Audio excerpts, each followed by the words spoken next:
शहर अभी पूरी तरह जागा नहीं था। सूरज की पहली किरणें कंक्रीट की इमारतों के बीच रास्ता खोज रही थी और उसी वक्त एक दुबला पतला लड़का कंधे पर फटा हुआ बोरा डाले एक गली में दाखिल हुआ। उम्र कोई 18-19 साल। नाम था आदित्य। लोग उसे नाम से नहीं जानते थे, सब उसे कहते थे, अरे वो कूड़ा बिनने वाला लड़का।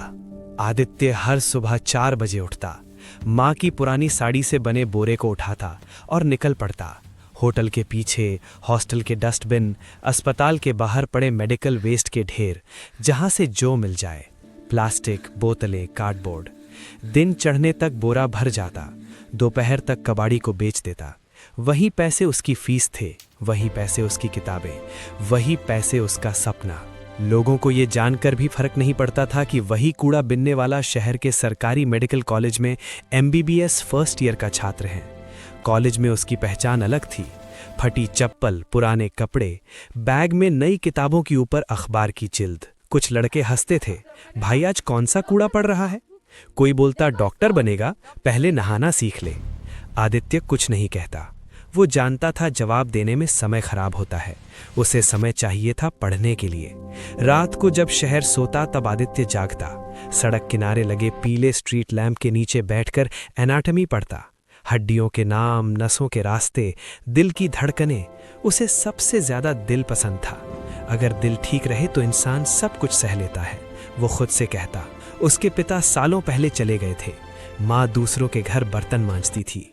कई बार फीस भरने के पैसे पूरे नहीं होते, तब आदित्य 2 दिन ज्यादा कूड़ा बिनता।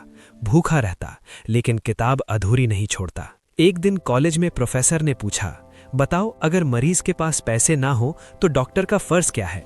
क्लास चुप थी। आदित्य ने हाथ उठाया, सर डॉक्टर का फर्ज इलाज है, बाकी सब बाद में। कुछ छात्र हंसे, प्रोफेसर चुप रहे। उनकी नजर कुछ पल के लिए आदित्य पर टिक गई।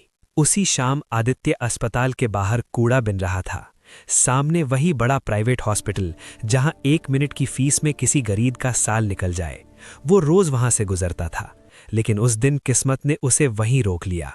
अंदर से शोर आया, भाग दौड़, सिक्योरिटी की आवाजें, जल्दी करो, ICU तैयार करो। आदित्य ने सिर उठाकर देखा, स्ट्रेचर दौड़ रहे थे। एक आदमी महंगे सूट में बेहोश पड़ा था, चेहरे पर डर था। आदित्य की आंखें सिकुड़ गईं। उसने सीने पर हाथ रखा, हार्ट। वो बुदबुदाया। उसने जो लक्षण देखे वो किताबों में पढ़ चुका था। उसे नहीं पता था कि यही वो पल है जो उसकी जिंदगी को कूड़े के ढेर से उठाकर इतिहास के पन्नों तक ले जाएगा। और ये तो बस शुरुआत थी। आदित्य कुछ सेकंड तक वहीं खड़ा रहा। हाथ में बोरा था, पैरों में वही घिसी हुई चप्पलें। सामने अस्पताल के शीशे के दरवाजे बंद हो चुके थे। अंदर हलचल तेज थी, बाहर अफरा तफरी। आम लोगों को पीछे धकेला जा रहा था। हटो हटो, VIP केस है। आदित्य का दिल तेज धड़क रहा था, लेकिन डर से नहीं।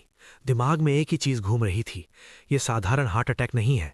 जो उसने देखा था वो क्लास में पढ़े केस से मिलता था। पसीना, नीला पड़ता चेहरा, सांस की कमी। अगर वक्त पर कुछ नहीं किया गया, उसने बात अधूरी छोड़ दी।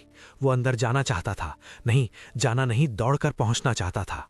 लेकिन जैसे ही उसने गेट की तरफ कदम बढ़ाया, सिक्योरिटी गार्ड ने उसे रोक लिया। अबे कहाँ जा रहा है? मुझे अंदर जाना है, आदित्य ने शांत आवाज में कहा। गार्ड ने उसे ऊपर से नीचे देखा। बोरा, गंदे हाथ, साधारण चेहरा।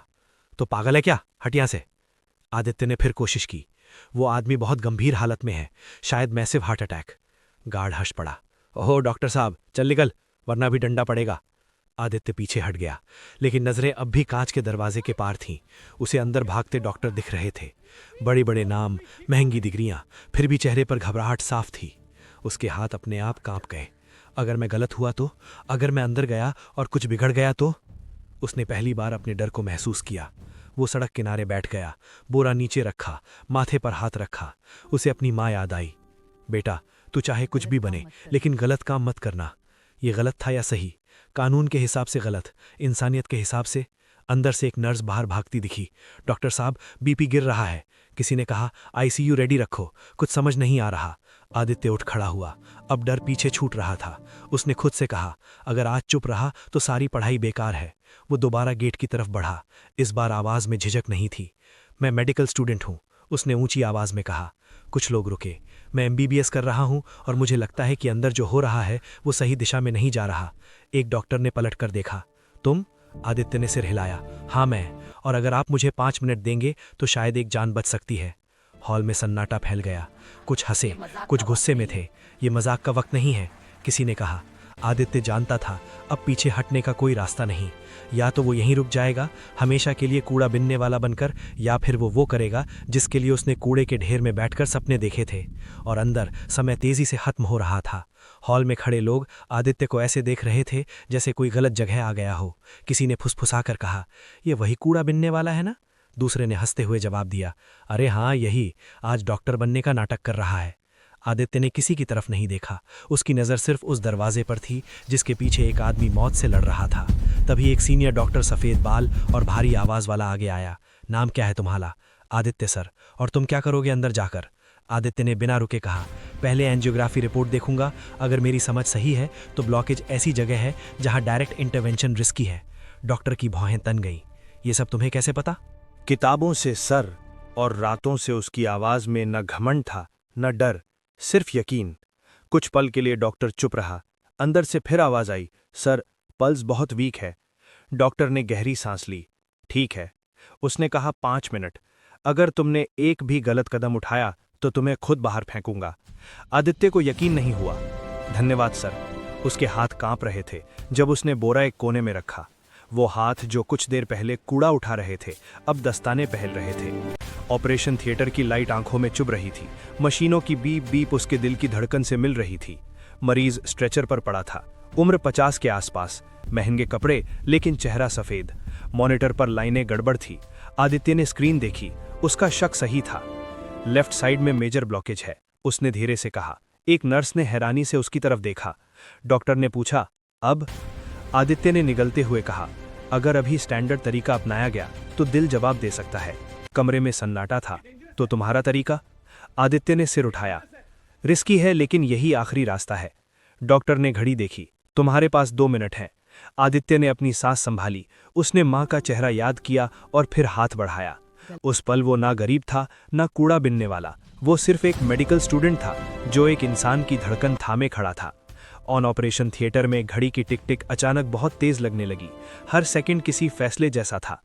आदित्य की उंगलियां दस्तानों के अंदर हल्की नम थी लेकिन पकड़ मजबूत थी।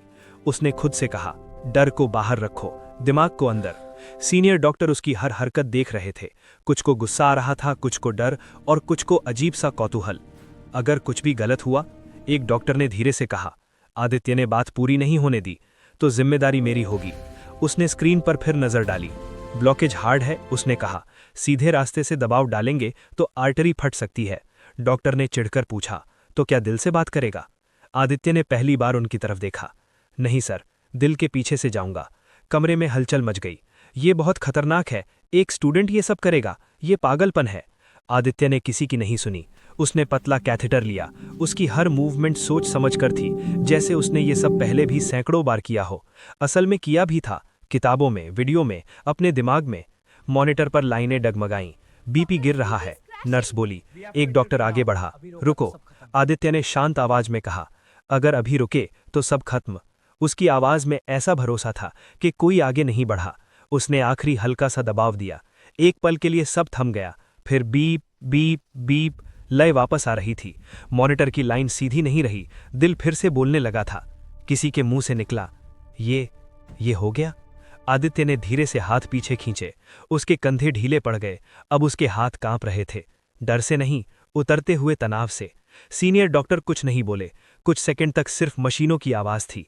फिर वही सख्त आवाज धीमी पड़ गई। तुमने आज वो किया जो हम नहीं कर पाए। आदित्य ने सिर झुका लिया। सर, मरीज जिंदा है, यही काफी है। बाहर अस्पताल की लॉबी में किसी को अभी पता नहीं था कि अंदर क्या हुआ है। और आदित्य को यह भी नहीं पता था कि ये जीत उसकी जिंदगी की सबसे बड़ी परीक्षा की शुरुआत है, क्योंकि दरवाजे के बाहर कानून इंतजार कर रहा था। ऑन ऑपरेशन थिएटर का दरवाजा खुला तो बाहर खड़े लोगों की सांसें थम गईं। कुछ को उम्मीद थी, कुछ को डर और कुछ को बस तमाशा चाहिए था। आदित्य सबसे पीछे निकला, बिना किसी हीरो वाली चाल के। सिर थोड़ा झुका हुआ, आंखों में थकान। सीनियर डॉक्टर आगे आए। मरीज अब खतरे से बाहर है। एक पल को सन्नाटा रहा, फिर शोर। मीडिया के कैमरे चमक उठे। सर, क्या ये चमत्कार है? क्या हॉस्पिटल ने नई तकनीक इस्तेमाल की? लेकिन इससे पहले कि कोई आदित्य की तरफ इशारा करता, हॉस्पिटल मैनेजमेंट हरकत में आ गया। ये बात बाहर नहीं जानी चाहिए, एक आदमी ने धीमी आवाज में कहा। अगर पता चला कि एक स्टूडेंट ने, वाक्य अधूरा रह गया। आदित्य को एक कोने में बैठा दिया गया। तुमने अच्छा किया, एक नर्स ने फुसफुसा कर कहा। आदित्य ने हल्की मुस्कान दी। उसे तारीफ नहीं चाहिए थी, उसे बस राहत थी। तभी बाहर से सायरन की आवाज आई। पुलिस। एक इंस्पेक्टर तेज कदमों से अंदर आया। कौन है आदित्य? आदित्य खड़ा हो गया। मैं। इंस्पेक्टर ने सीधे कहा, बिना लाइसेंस मेडिकल प्रोसीजर करने के आरोप में तुम्हें हिरासत में लिया जाता है। भीड़ फिर शांत हो गई। आदित्य की मां, जो किसी तरह खबर सुनकर पहुंची थी, आगे बढ़ी। साहब, मेरे बेटे ने जान बचाई है। इंस्पेक्टर ने नजरें नीची कर ली। मां, हम समझते हैं, लेकिन कानून। आदित्य ने मां का हाथ पकड़ा। रो मत, उसने कहा, अगर आज नहीं करता तो मैं खुद को कभी माफ नहीं कर पाता। हथकड़ियां उसकी कलाई पर कस गईं, वही कलाई जिन्होंने कुछ देर पहले एक दिल को संभाला था। कैमरे सब कैद कर रहे थे। पुलिस जीप चल पड़ी। पीछे अस्पताल खड़ा था, चमकता हुआ, चुप। आदित्य खिड़की से बाहर देख रहा था। उसके चेहरे पर डर नहीं था, बस एक सवाल था, क्या सही काम की यही कीमत होती है? और शहर में उसी वक्त एक करोड़पति आईसीयू के बिस्तर पर आंखें खोलने वाला था। उसे अभी ये नहीं पता था कि उसकी धड़कन किसने लौटाई है। कहानी अभी बाकी थी। आईसीयू की हल्की नीली रोशनी में करोड़पति विराज मल्होत्रा ने धीरे धीरे आंखें खोलीं। सीने में हल्का दर्द था, लेकिन धड़कन स्थिर थी। मशीनों की बीप अब डरावनी नहीं लग रही थी। उसने सूखे होठों से पूछा, मैं जिंदा हूं? पास खड़े प्राइवेट डॉक्टर ने तुरंत झुककर कहा, जी सर, आप बिल्कुल सुरक्षित हैं। हॉस्पिटल की टीम ने। विराज ने उसकी बात काट दी। झूठ मत बोलो, बेहोश होने से पहले मैंने तुम्हारे चेहरे देखे थे। तुम लोग घबरा गए थे। उसकी आवाज कमजोर थी, लेकिन रुतबा जिंदा था। कमरे में सन्नाटा छा गया। उसका पर्सनल असिस्टेंट आगे आया। सर, सच ये है कि आपको बचाने वाला कोई सीनियर सर्जन नहीं था। विराज की भौएं सिकुड़ी। तो कौन? कुछ पल की चुप्पी के बाद असिस्टेंट ने कहा, एक मेडिकल स्टूडेंट, बहुत गरीब, कूड़ा बिनकर पढ़ाई करता है। विराज के चेहरे पर हैरानी साफ थी। नाम आदित्य। मॉनिटर की बीप तेज हो गई। और वो कहाँ है? सर, पुलिस उसे ले गई है, बिना लाइसेंस सर्जरी का केस। विराज ने आंखें बंद कर ली। कुछ सेकंड बाद खोली तो उनमें गुस्सा था। जिस लड़के ने मेरी जान बचाई वो जेल में है। उसने ड्रिप हटाने की कोशिश की। तुरंत फोन लगाओ। उसी वक्त शहर की हवालत में आदित्य फर्श पर बैठा था, पीठ दीवार से लगी, आंखें बंद। उसे नींद नहीं आ रही थी, उसे डर भी नहीं लग रहा था। उसे बस मां की चिंता थी और एक अजीब सा सुकून भी। कम से कम आदमी जिंदा है, उसने सोचा। दरवाजा अचानक खुला। हवलदार ने कहा, तू आदित्य? हाँ, चल बाहर। आदित्य को समझ नहीं आया। वो चुपचाप उठा। बाहर आते ही उसने देखा पुलिस अफसर खड़े हैं, फोन पर बात कर रहे हैं। जी सर, अभी छोड़ रहे हैं। जी। हथकड़ियां खुल गई। इंस्पेक्टर ने कहा, तुम्हारी जमानत हो गई है। किसने? आदित्य ने पूछा। इंस्पेक्टर ने एक नाम लिया, विराज मल्होत्रा। आदित्य कुछ नहीं बोला, बस सिर झुका लिया। अस्पताल में कुछ घंटे बाद आदित्य को आईसीयू के कमरे में ले जाया गया। विराज उसे देख रहा था, वही सादा कपड़े, वही शांत आंखें। तो तुम हो, विराज ने कहा, जिसने मेरी धड़कन वापस दी। आदित्य ने बस इतना कहा, मैंने अपना फर्ज किया सर। विराज मुस्कुराया। आज समझ आया। उसने धीमे से कहा, कभी कभी सबसे कीमती चीजें कूड़े में नहीं, कूड़े से उठकर आती हैं। और वहीं उस कमरे में एक नई कहानी की नींव रखी जा रही थी। कमरे में कुछ पल की खामोशी थी। मशीनों की धीमी आवाज के बीच विराज मल्होत्रा आदित्य को देखता रहा, जैसे किसी किताब का ऐसा पन्ना पढ़ रहा हो जो उसकी सोच बदल दे। तुम जानते हो, विराज ने कहा, मेरी एक साइन से लोग करोड़ों कमा लेते हैं और एक फोन कॉल से जिंदगियां बर्बाद भी हो जाती हैं। आदित्य ने नजरें नीची रखी। सर, मुझे इन बातों से मतलब नहीं है। विराज हल्का सा हंसा। यही बात तुम्हें अगग बनाती है। उसने अपने असिस्टेंट की तरफ देखा। इसे बैठने को कहो। आदित्य कुर्सी पर बैठा। उसके कपड़े अब भी वहीं थे। बाहर मीडिया का शोर था, लेकिन यहां अंदर माहौल अलग था।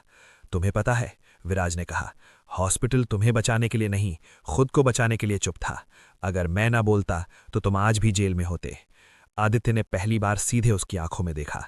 सर, अगर दोबारा वही हालत होती तो भी मैं वही करता। विराज की मुस्कान थोड़ी गंभीर हो गई। और अगर इसकी कीमत तुम्हारा करियर होता तो भी? आदित्य ने बिना सोचे कहा। डॉक्टर बनने का मतलब सिर्फ डिग्री नहीं होता। विराज ने गहरी सांस ली। मैं तुम्हें इनाम देना चाहता हूं, उसने कहा। पैसा, कार, विदेश की पढ़ाई, जो चाहो।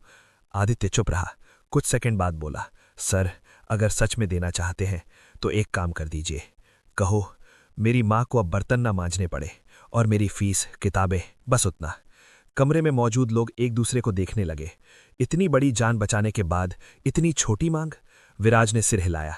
आज तुमने मुझे कुछ सिखाया है आदित्य, उसने कहा। हर चीज की कीमत पैसे से नहीं लगाई जाती। उसने डॉक्टरों की तरफ देखा। और तुम सब याद रखना, आज अगर ये लड़का ना होता तो मेरी जगह कोई और होता। डॉक्टरों के सिर झुक गए। लेकिन कहानी यहां भी खत्म नहीं हुई थी। विराज ने अगला वाक्य धीरे से कहा, और एक बात, मैं चाहता हूं कि आदित्य का केस वापस लिया जाए पूरी तरह, और इसे वही सम्मान मिले जो एक डॉक्टर को मिलता है। ये फैसला आसान नहीं था। कानून, मेडिकल काउंसिल, हॉस्पिटल सब बीच में थे।